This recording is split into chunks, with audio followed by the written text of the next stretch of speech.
24 degrees Celsius here in Abuja, the Federal Capital Territory. Good morning and welcome to your daily dose of sunshine, Sunrise Daily. I'm Malfe Ogun Yusuf. Clearly you are in the sunrise or sunshine mood this morning with the color of what you're wearing. But me on here, I just want to recognize that the sky is blue. I think that's just enough.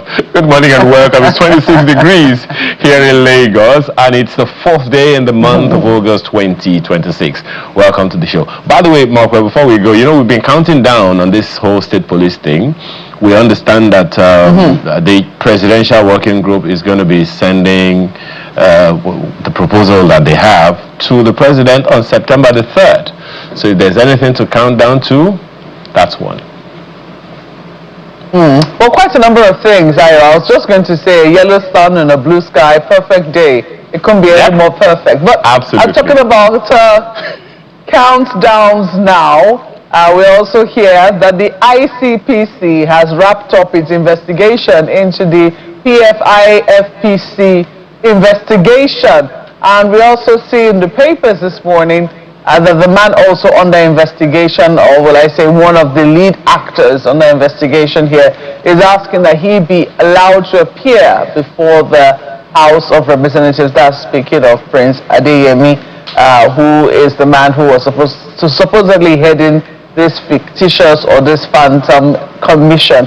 But away from that and speaking to other issues developing within the polity as we look forward to quite a number of other things, we do also have questions on our minds, especially political questions as regards the People's Democratic Party.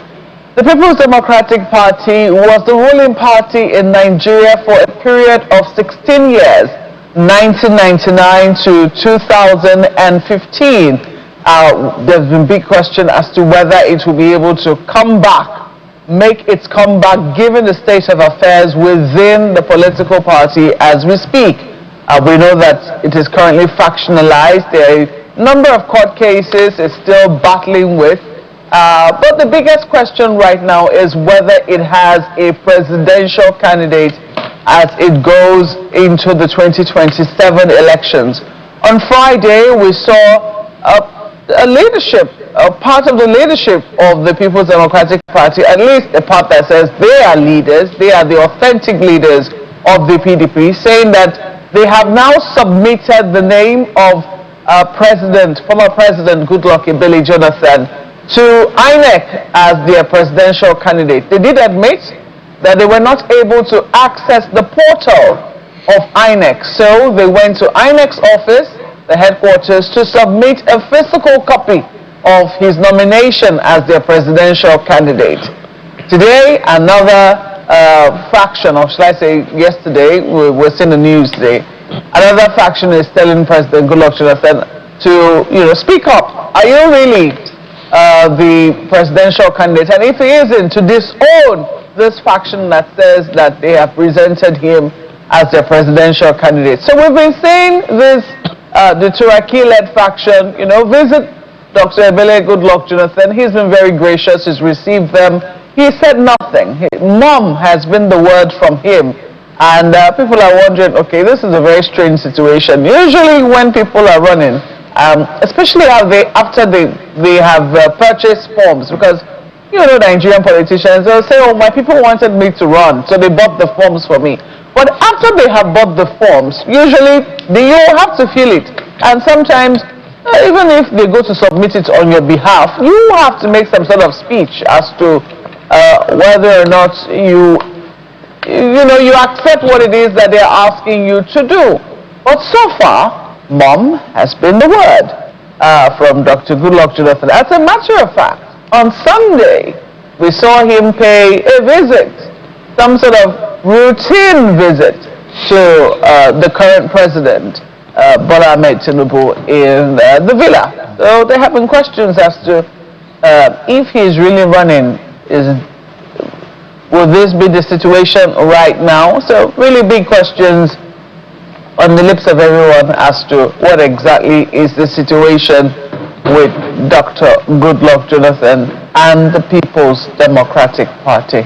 Ayo, I do not know if you have been as curious as I have been. Maybe this is a new pattern that we just haven't decoded yet in Nigerian politics. I'm not curious, my boy. And one of my reasons is this. We've known since like, what, 2 years now? 1 or 2 years now, who the likely presidential candidates on the platform of certain political parties, no, who certain individuals have always indicated that they would run for president. And it is not strange anymore who the ADC presidential candidate is and who the NDC presidential candidate is, and these people have been vocal over the years. I also remember, I'm sure Makwe, you would recall that at some point one faction of the PDP, and I think that's the faction that the INEC recognizes, had said that, look, as far as they're concerned, they don't have a presidential candidate. That's the PDP in this 2027 election. Now, another one, just as you said, a faction is saying they have a presidential candidate. They have paid that presidential candidate a visit a couple of times, as you've said. And one of the times that he said, look, I'm consulting. Whether that consultation is what took him to the president's office, that's another kettle of fish altogether. The reason I said I'm not curious is because, at least now, if you haven't heard my voice on any particular thing, at least you've seen my action. I am visiting the president. Whether some will say that's a surreptitious confirmation that, look, I'm aligned with this government or not, that's another thing altogether. However, if you check the books, I'm not sure I've seen a visit of Mr. Peter Obi to Aso Rock to visit the president. I'm not sure I've ever seen former Vice President Atiku Abubakar visit the president, even though history says they are good friends. So that's one of the reasons I'm not curious. What I'm only concerned about is let the electorate, as we said historically, shine their eyes, open your eyes, know exactly where your bread will be buttered properly. And I'm not just talking about the corrupt side of it. Let's be very, very careful who we elect into office. Scrutinize whoever it is that you're going to vote into office, because at the end of the day, the next 4 years of your life depends on that one action. Whether you vote or not, you voted.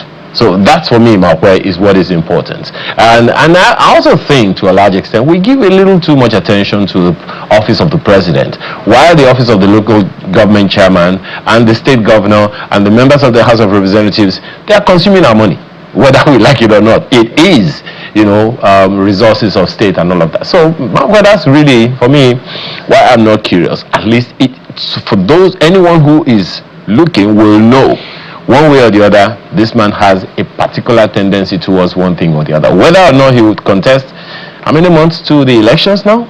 I guess we'll see. Indeed, well, the waiting game is on then. Maybe a number of things to continue to count down to. But here's how it went down between the two factions of the PDP.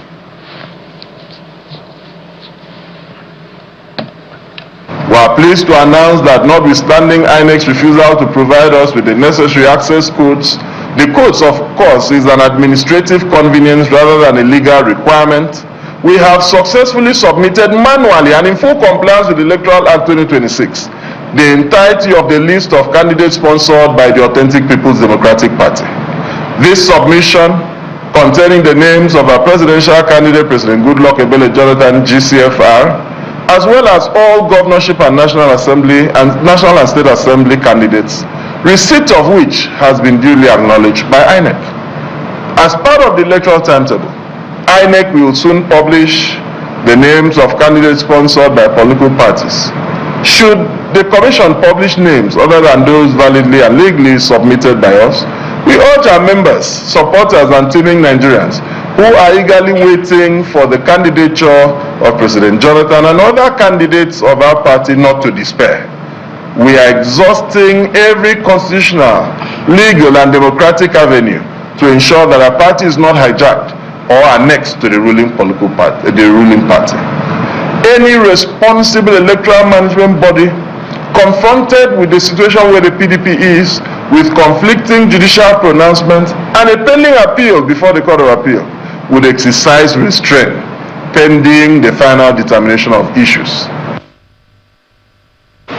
For several weeks now, the Nigerian people have been subjected to a deliberate campaign of falsehood, impersonation, and lawlessness by a group of individuals expelled from the People's Democratic Party, PDP, led by Tanimu Turaki Israel. Appeal to former President Dr. Goodluck Ebele Jonathan, GCFR. We call on you, in view of the global image and moral authority you command, to address Nigerians directly and disassociate yourself from the continuous use of your name in this spectacle of macabre dance by expelled PDP members. His integrity is too much to be trampled with by these co-travelers who think that they can enter heaven through the back door. It is public knowledge that your name is being used by these shameless people to perpetuate their ignoble activities. This must stop.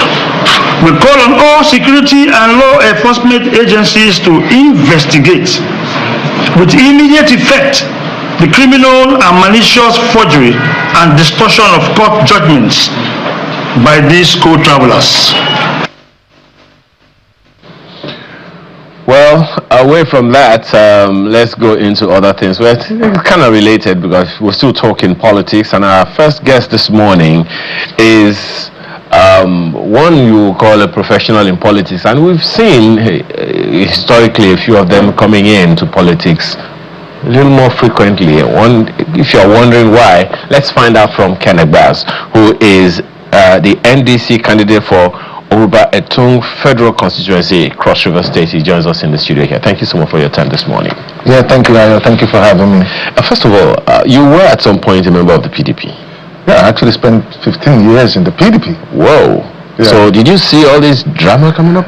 Actually, when your interest is service, and you see all this factionalization, you begin to ask yourself the questions. What are you supposed to do? Because it's for most of us who are coming into politics driven by the ethos of coming to serve our people. You don't want to be on someone's apron string. You want to be independent enough to think for yourself, to think for your people, to stand for what you believe in. And sometimes when you see these factions, what happens is that they don't stand for, it's about something personal to someone, and you have to support that person, sometimes against the people that you should be standing for.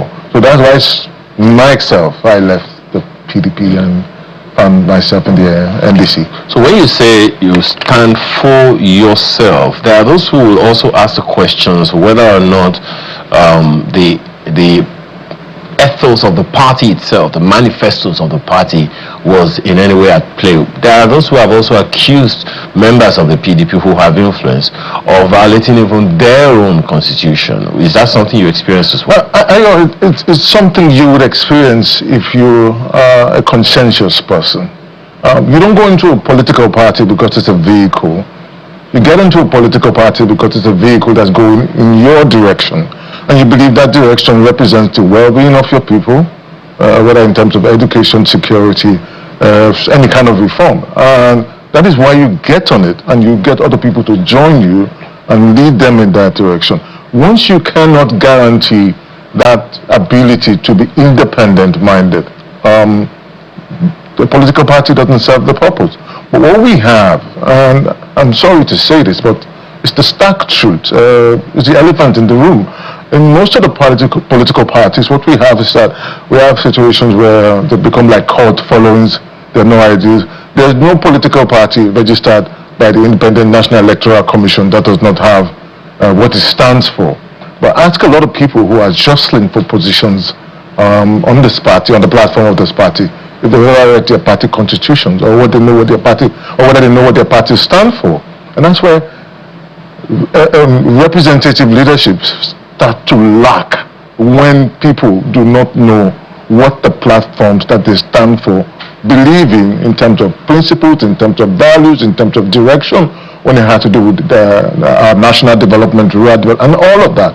So it starts from there and goes all the way down. So there are many people have also argued that as far as Nigerian politicians are concerned, one political party is just the same as any other political party.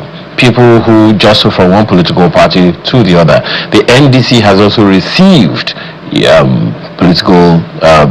politicians from different political parties, from the APC, from the PDP, the same thing and all of that. So the question will be, what makes the NDC different? The difference in the NDC is very simple, right?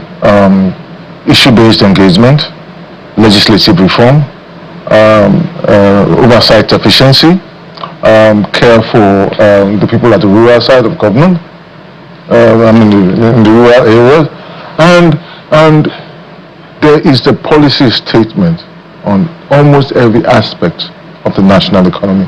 I remember when I joined the party, the first thing that they did was an induction program about what the party stands for, so that if you have any idea of principal gaps, you could bridge them, and you could see that, oh, if this is what you believe in, because at the end of the day, it's not about you being on the platform. Yes, I understand that for exigencies and convenience, politicians have made it an art, a very creative art of moving from one party to the other in quest for a ticket to contest election. That will always be there. Well, I think that at the end of the day, it's not just about the politician. The politician is just one person representing a people. The people who put the politician, or who have the opportunity to look at 2 or 3 alternatives, that should be able to engage them to the point where they are able to discover themselves, who stands for what he says, who believes in what he's saying. Nigeria is a country where, it's funny, really. Someone comes to you and says to you, I would create you for you, this is such an extent of value.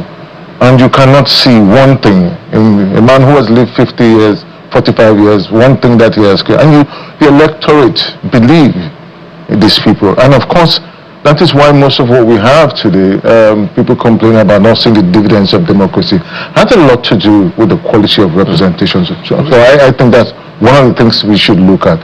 Who are the parties, what they stand for, the people standing on the platform of those parties, what are their promises, what are their history?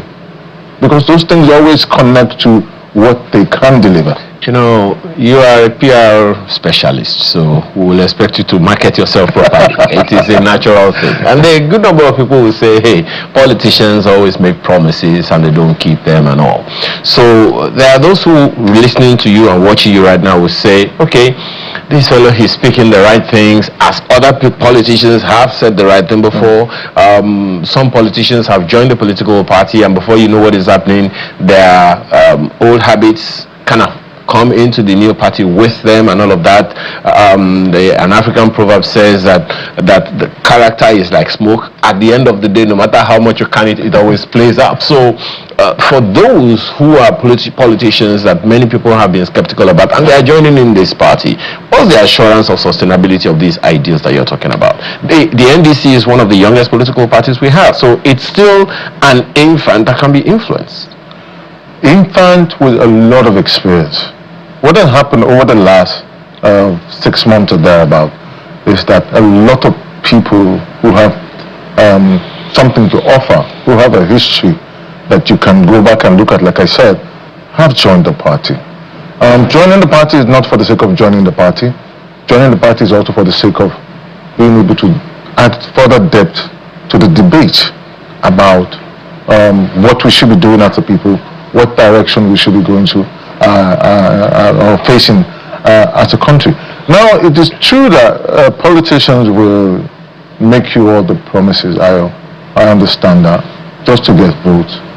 But the other truth is this, right? Every politician is a product of a family, a product of a community, a product of a society, a product of, in some cases, professional bodies, right? And people have worked with these people and they know them. So for me, I think one of the things people need to begin looking at this point is not, yes, it's good to look at a political platform. But it's more important to be able to zero in, because like you said, the thing about character is formed. Someone who is deceitful is deceitful. Someone who is avaricious there's nothing you can do about that. That's the character of the person.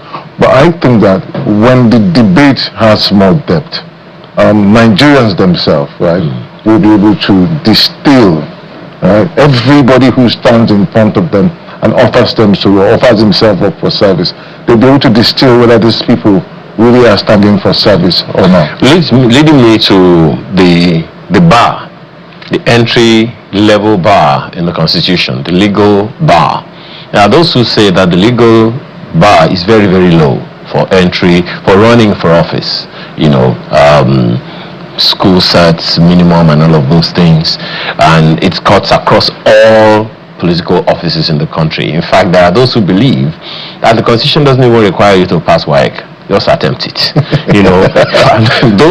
Some people have also even said that if the bar has been made even lower. There have been attempts historically for the bar to be raised at least to tertiary education level, but of course that has also been resisted over time. So when you are talking about depth in conversations, in these things, the legal bar is there.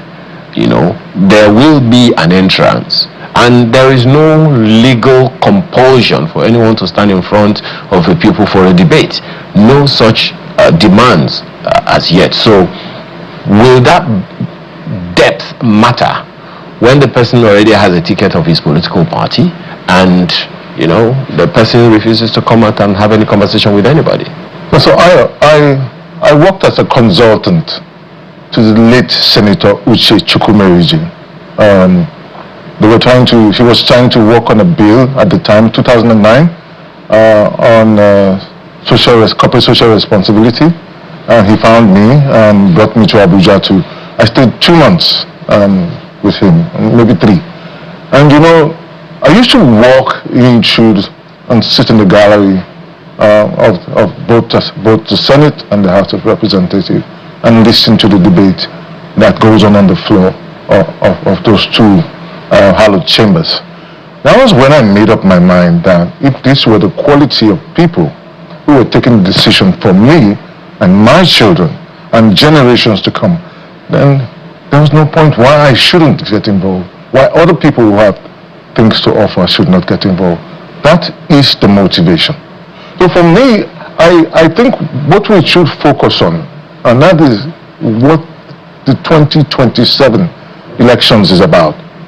Something that started in 2023 election, where the binary hold of the two parties were broken, and now Nigerians are beginning to look at what alternatives can we have. How do we improve the quality of the people that find their way to these chambers of legislation? Now you talked about the fact that the entry barrier is low, even attempt is good. Yes, at this point, for you to be able to, why that legislation that was supposed to help us change that hasn't worked is because when you walk into that room and there are 360 members, House of Rep members, and as much as 70% of them are affected or will be negatively impacted by the fact that you want to raise the educational bar, of course they will vote against it. And in the House, the ayes have it. So what we need to do is progressively begin to look at what quality of persons do we want as a people to sit in that space. That decision starts with the political parties. Yes. The bar is low as far as the Constitution is concerned. From what I understand, the intention of the crafters of the Constitution is to encourage inclusivity. But then there are some who have also seen it as something else altogether. So that responsibility of setting the bar should be with the political parties, at least, shouldn't it? If the Constitution has a low bar, then the political parties can raise the bar themselves. They can insist that, look, if you want to go for this, let's have an internal, debate and whatever. Let the parties themselves set the bar. Is this something you want to push with your political party? Yeah, it's something I would like to prove, to push forward. It sounds logical. It sounds very sensible. But I'll tell you something. Imagine the scenario. You're expecting the political party to set the standards, right? That's your argument. But the society or the community pushes up 5 people, 5 aspirants for the same office who are even below the lowest of the bar. What does the political party do? So accountability starts with the people. The people should be able to stand and say to a political party, if you give us this kind of person or this kind of character who we know had been proven to be a thug, a terror or whatever, we will not vote for your party. At that point, 2 things have happened. The party becomes accountable to the people. The people become responsible to the party. Those are the bottlenecks we need to go through, because the issue we have in our country today, very sadly, very, very sadly, is that today we have young boys and girls who have graduated from school, university, did very well academically, but they're coming into a society that has nothing to give to them. When you look at the jackpot mentality that has become like butt of every social joke, every social gathering nowadays, it's not because Nigerians want to leave their country. Nigerians actually love their country. When you travel out and you meet Nigerians outside, what they tell you, no matter how successful they are, they tell you, we wish we could come back home.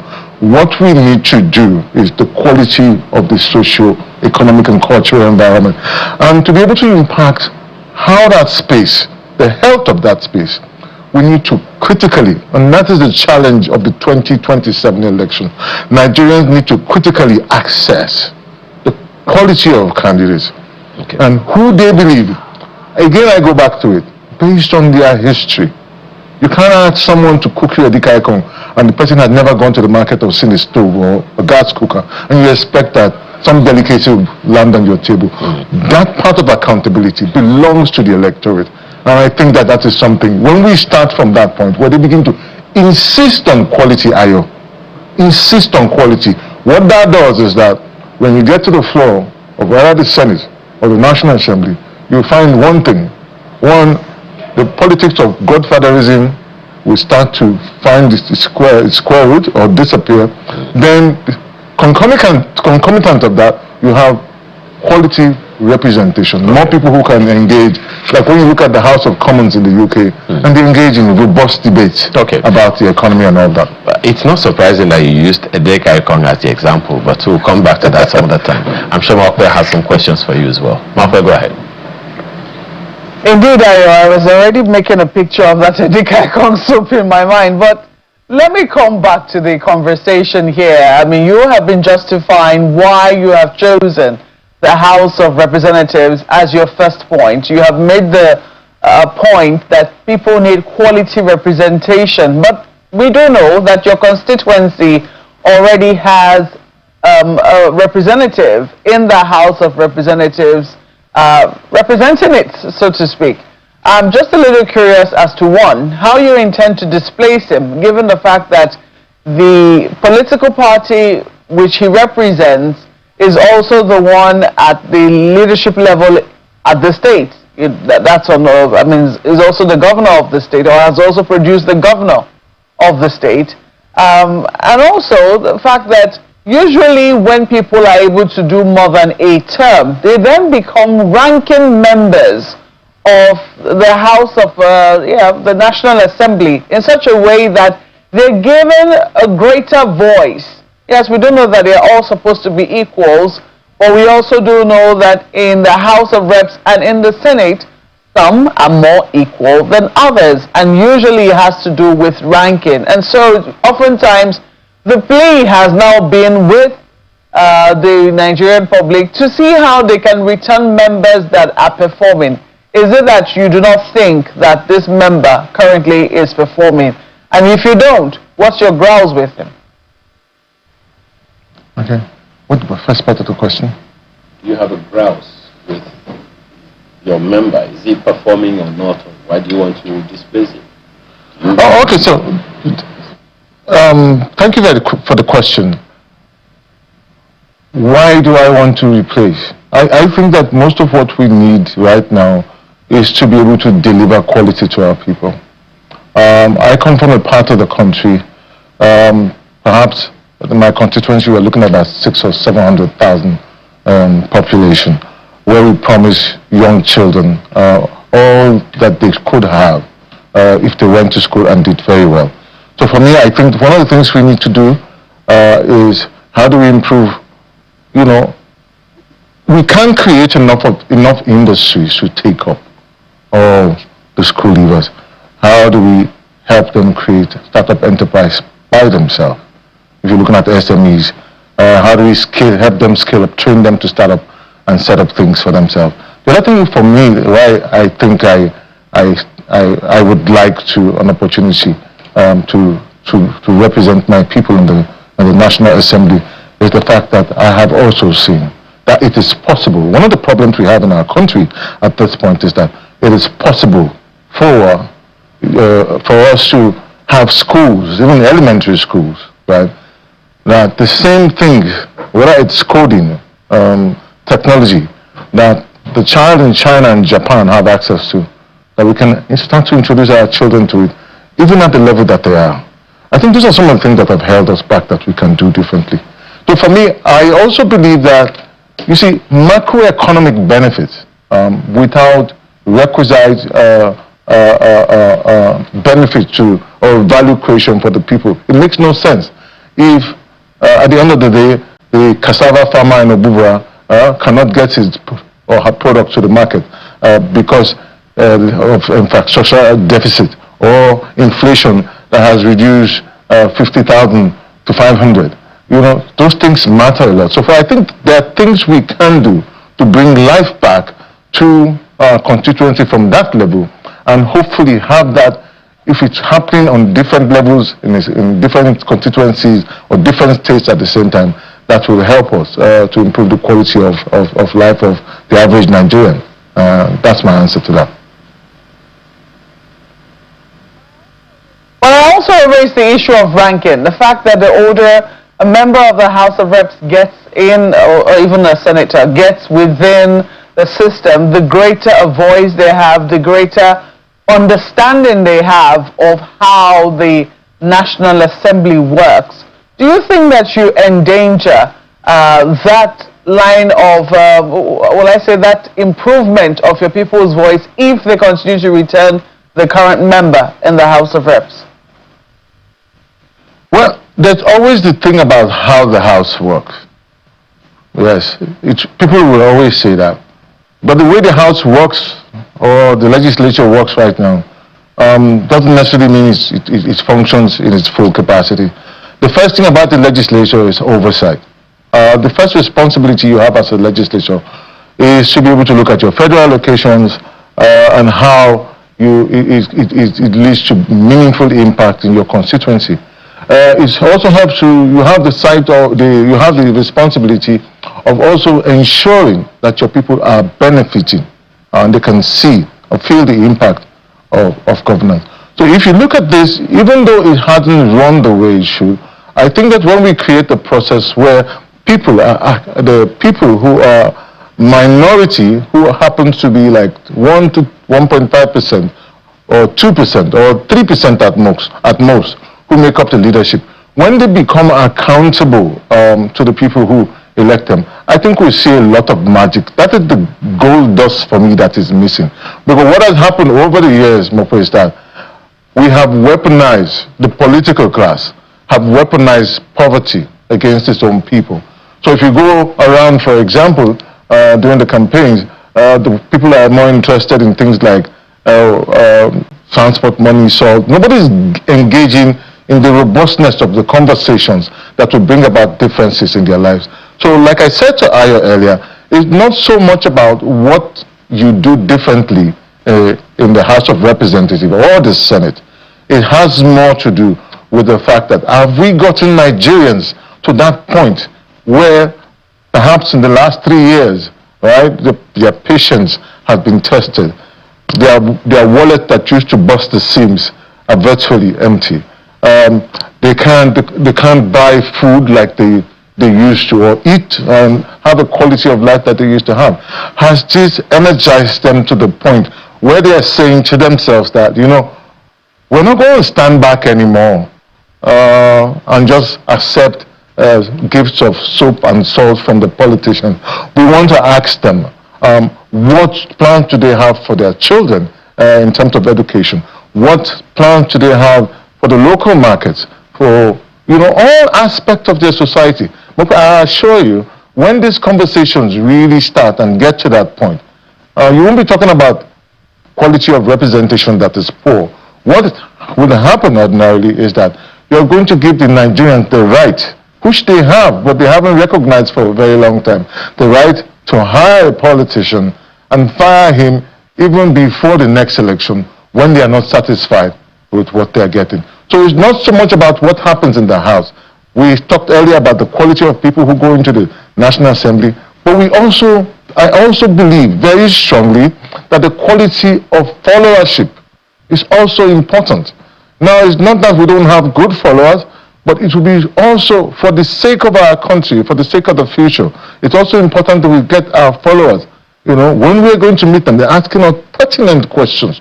Not how much we bring into them, but what are the plans that we have that will drive development, that will drive growth, that will drive opportunities. Because you see, when you don't democratize opportunities, what happens is that it will remain an exclusive reserve of those who hold the levers, as it were, of the economy and government. Ayo, over to you. Well, thank you, Mapwe. So we have to thank you very much for your time this morning. But before you go, what message would you, I know that you have indicated, you have hinted at it, but what is your message for other professionals who are afraid of getting their hands dirty in politics? The message is simple, Ayo. We can't leave our country the way it is. An epiphany happened for me in 2009 when I walked in there, and I got that conviction that people like myself need to get in this space. Over time, one of the things that we have suffered is that we make policies. Nigeria is not short of policies, right? But the gaps of people who can implement those policies. Okay. And those of us who are professionals, who have things we've done, who have proven over time, stand head over heels to be able to make that difference. Okay. And my hope, lastly, is as we go to the polls in 2027, and that's what Nigerians are asking. Absolutely. Thank you so much for your time this morning. Thank you. Kenneth Brass, where he says I shouldn't call him Dr. Kenneth Brass, NDC candidate for Obubai-Tung federal constituency in Cross River State. We appreciate your time this morning. Thank you very much, Ayo. Okay. My pleasure. When we return, we are talking about one of those news you don't like to talk about, but we have to. In a moment, stay with us.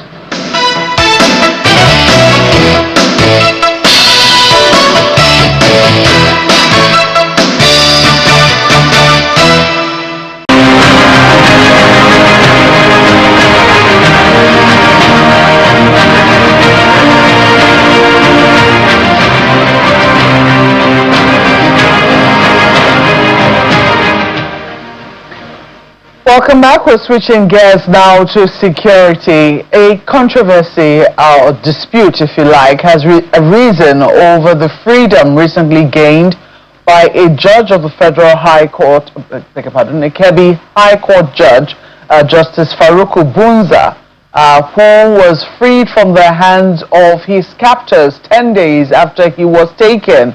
Well, thankfully, his lordship came back to his family after 10 days in the hands of his captors, and the police released a statement saying that no ransom was paid.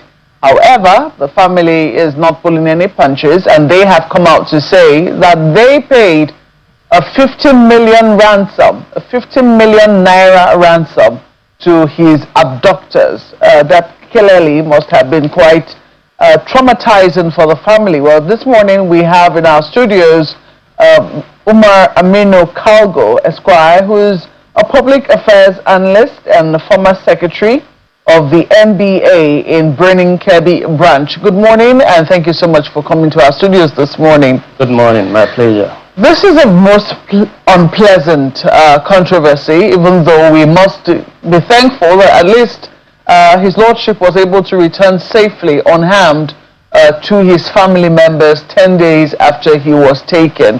What do you think has really led to, is this a misunderstanding of what truly transpired?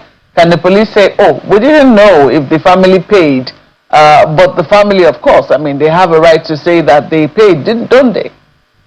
Well, the controversy you talk about, as you have rightly emphasized, I was the former secretary of the Nigerian Bar Association of that branch, and to the best of my knowledge, what the family are saying, I'm not aware of it, sincerely, because he was released yesterday, and to the best of my knowledge, when we tried to reach him, he was in the hands of the security operatives, and he was taken to the hospital. And as I speak to you this morning, I am aware that around 10 a.m. the hospital said they will now release him after confirming that he's sound in health. As I speak to you, I know the branch, NBA branch of Birnin Kebbi, is trying to pay him a visit. But I think what is most important in a situation like this, because the issue of security is a very, very sensitive affair, and I think we all have a duty to play. And whatever we have to discuss in this angle, I think it has to be one that can really, really help the situation. And sincerely, as I said to you, I have not heard with all my contacts that there was any press statement that the family have made. But I take it from you that I know you must have confirmed that. But to the best of my knowledge, this is what I know. Well, this is Daily Trust of today. And you see your lead story right there. We paid 15 million naira to secure Kebbi judge's release. This is attributed to the families right there on the front page. We also have some sort of statement here. Let me see if I can find the name now. The name of the judge's relative who spoke to Channels Television was Malam Faruku, who confirmed to us that Justice Bunza, he said that he returned home in good health. But it's unclear, if he also was the one that confirmed that, the ransom of 15 million naira. But the figure, it is what I find interesting, is that the figure has been consistent in terms of what was paid. Do you think that we should dismiss this without really examining what exactly has gone wrong here? Well, what I'm trying to say is not about dismissing. Yes, they have right, they have said it, but the situation of his release, I mean, there is a responsibility. We all have responsibility. It is not long ago when you had a lot of analysts and people are talking about paying of ransoms. Is it part of the solution? It is not, definitely. And I want to give a situation, what I know about the position of the U.S. government. The U.S. government have it as a policy. They do not pay ransom. But they can turn their head aside for the families. And you can understand that because as a government, think about it, if now government is to be paying ransom, every other individual who is abducted will be entitled. So there be an end to this menace that we are. There will not be an end. So I think you should, the story that is coming from both directions, you look at it from the responsibility of the person saying it. So this is what just I'm saying. So I think that what I get from you is that two truths can be correct. It can be that the security people will say, well, we didn't pay any ransom. And of course the family can say, well, we paid ransom. And they're both correct. It can be. Why not? Because now what you are trying to say, the police, the ransom we are talking about, are we expecting now, is it imaginable to think that the police will pay ransom or a delegation of government will pay ransom? I hope it's very clear. So if you look at it from this angle, it's something, and just what I told you about the American policy, I think probably it's not a rocket science that the country may have adopted same, because the all official engagement is different from, what is not official. I know the bandits will not be calling the police to say this and that. Definitely. So, it's possible. Well, we'll see about that. I mean, certainly we're very grateful that he came back with his life intact, not injured. We've seen how some of these situations can end even when ransom is paid. But what is the NBA's role in all of this, the NBA in Brandon Kebbi? Well, the NBA and all Nigerians, I think, security is a question that bothers and affects each and every person. But when you find a situation that judges have started facing such threats, I think is very, very uncomfortable for every country to find itself in such a situation. Look at judges. These are people that are not speaking to make influence, but whatever they say is an order and settling disputes. From the highest point of even a life, whose life is deserved to be, in a punitive way taken, it is the judge that will issue such a sentence. So such kind of people in a society, even their lives, even in their allowances, you see they have restricted life or forced lifestyle allowances. They can't just live like any other ordinary person. And in order to discharge that function, they need to be secured. And I think NBA will be very worried in seeing that we have a proper, apparatus to ensure the safety of our judges, because the judges are at a different level. You find even the government institution will come before the courts to settle what is there and in fundamental interpretations of our law. So, just in the same manner that we see that at times this insecurity issue is affecting even generals in the army, it's disturbing. But for the judges, I think it's even more troubling. What is the NBA asking of government? Well, what we are asking is improved security for the judges. I want to say that we have been looking at it at even our branch. You see, the security level of judges in Nigeria is not all the same in all the states. Let me tell you about maybe my states. You see, prior to this issue of these insurgents and these belligerent groups, the safety there we have is so safe. Kebbi is so safe, and that is a laxity already. In that sense, we don't have any troubles. Even robbery, it's not something that you see here and there. So you can't compare it with maybe Port Harcourt or other places. You understand? So now, when times have changed, that laxity continued, and I think it's one of the things that is causing this. That makes you vulnerable. They become very, very vulnerable. And this is a person that I appear before. I have conducted many cases before him. I know him personally. He is very, very ordinary. He is a gentleman, purposefully gentle. And for him, he is not living even in the capital, Brandon Kebbi. He is living in his very hometown, Bunza, which is some kilometers, like maybe 30, within the range of 50 kilometers from the headquarters. So this is just a background. So you can find a judge with no any police officer in his house, in the state, and even his orderly will be with him maybe just during working hours. This is not obtainable in other places. So this is some of the things that are there for now, but I know, and also the number of policemen in the country, we know they are grossly inadequate when you take to the ratio of policemen per capita that is recognized by the United Nations. So this goes to say that, and with the current challenges, they are overstretched, but something needs to be done. What I wish to see is a committed department of police for the courts, dedicated, just like the way we have traffic wardens. So we should have a dedicated police department for the courts. Will you be making a submission, even as the conversation around state police is currently happening? Is it something that the NBA in your state will be making a submission for that needs to be considered?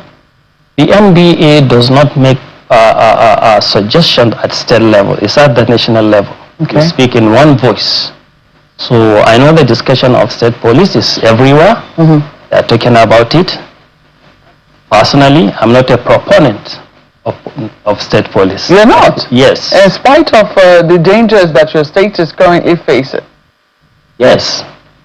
You see, a lot of things have to be taken into consideration. Are we going into that? Why I'm saying this, you see, when you say that the number of police is grossly inadequate, and you see, when you increase something, that is different from increasing something linearly and just making a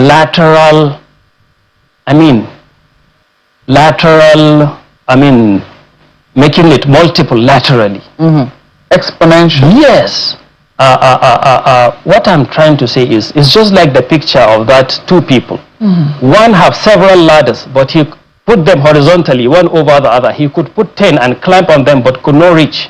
While the other will just put it straight and climb and pluck the fruit from the tree. Command is very, very essential in anything that is force. So now we are talking about 36 independent orders. There's no linear. So if every state could produce 10,000, 20,000 police or 50, if we can now, the police we have, increase it by maybe 30 from all state or 20, I think it will even be proper for Nigeria, because the chain of command is very, very vital. Just that for me, it's a very interesting conversation. I think it's something that we can have with you, because it's a stance that not a lot of people are willing to share. Again, it's becoming rather unpopular. I'm aware. You are aware of that. The fight. Yes, that you are now in the minority. But I do believe that those concerns are also being taken on board, because we see that just yesterday, I think it was the President's Chief of Staff who came out to say the committee which the President appointed to look at the state policing and the issues that could emanate. He came out to read out quite a number of concerns which they intend to take on board before that bill is presented once again to the National Assembly. So I do believe that the concerns that you share are valid, and we'll see how that is also taken care of as these considerations go on. In the meantime, we rejoice with the Kebbi State government as well as the NBA in Kebbi State that His Lordship was freed. Justice Farouk Bunza was freed from his abductors, whether or not ransom. Well, the family maintains that ransom was paid. Police says ransom wasn't paid, but it is what it is. Thank you so much for coming on Sunrise today. We've been speaking with Aminu Kalgo Umar, Esquire, who is a public affairs analyst and former secretary of the NBA in Burning Kebbi branch. Thank you so much. My pleasure. Well, that's where we draw the curtains on Sunrise Daily this morning. Thank you so much for being a part of the conversation. I'm Maupe Ogun Yusuf. And I'm Ayo Makine. Enjoy the rest of your day.